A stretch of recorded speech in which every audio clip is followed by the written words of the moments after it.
आणि होते नव्हते पैसे सगळे उडवले खुर्ची मिळवण्यासाठी, सत्ता मिळवण्यासाठी. आणि राज्याला कर्जाचा काहीच लोटला, कर्जबाजारी केलाय राज्याला, राज्याची पत कमी केली. आता काय पुढे आहे? अनेकांची देणी आहेत, लायबिलिटी एवढी मोठी प्रमाणात आहे, अख्खा बजेट लायबिलिटीवर जाईल या मागच्या वर्षाच्या.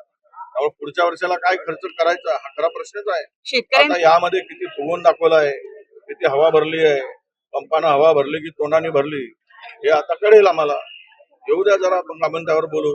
आमच्या अपेक्षा आहेत की शेतकऱ्यांची कर्जमाफी असेल, महिलांना जे 2100 रुपये लाडक्या बहिणीला देऊ केले ते 2100 रुपये देतील, हे आम्हाला दिसलं पाहिजे. शेतकरी जो आज संकटात आहे त्या शेतकऱ्याला काय आधार देतात, आणि केवळ उद्योग आले म्हणून इन्व्हेस्टमेंट व्हायचे नाही, आकडेच फुगवून सांगायचे आणि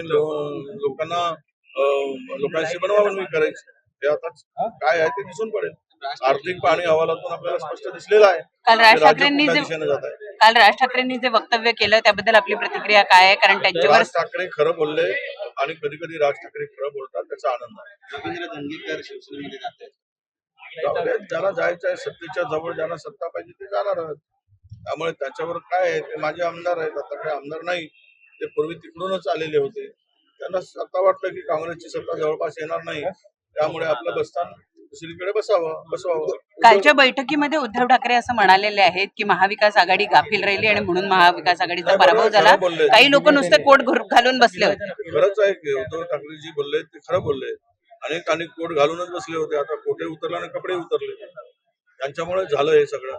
स्वतःला आम्ही त्या खुर्चीचे लायक आहोत नाही आहोत हा विचार न करता काम केले नाही आणि कोट घालून काम आराम करत होते. आ गई सत्ता हम ही बैठेंगे या आविर्भावात काही लोक होते त्यामुळं निश्चितपणे आपले उद्धवजी म्हणतात ते खरं आहे.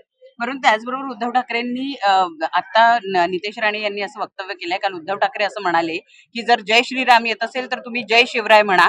त्यावर नितेश राणेंची अशी प्रतिक्रिया आहे की उद्धव ठाकरे हल्ली जातात तेव्हा अल्लाहू अकबरचे नारे लागतात, त्यांनी आधी ते बंद करायला सांगा, असं त्यांनी वक्तव्य केलेलं. जरा 5-7 वर्षापूर्वीचा नितेश राणेंच्या काळात काय बोलत होता, काय सत्ता ही कोणाला किती महत्वाची आहे, त्यामुळे वाटेल आपल्या सोयीनुसार सगळे बोलत असतात.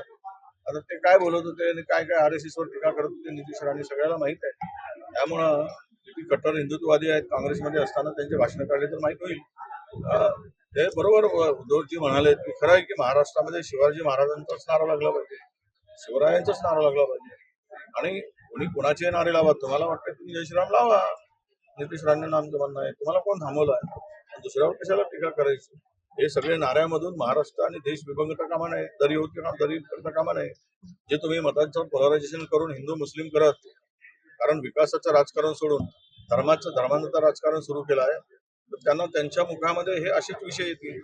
आणि मस्जिदीमध्ये घुसून मारण्याची भाषा करणाऱ्यांना त्या मंत्रिमंडळात कसे ठेवलं जातं हा खरा प्रश्न आहे.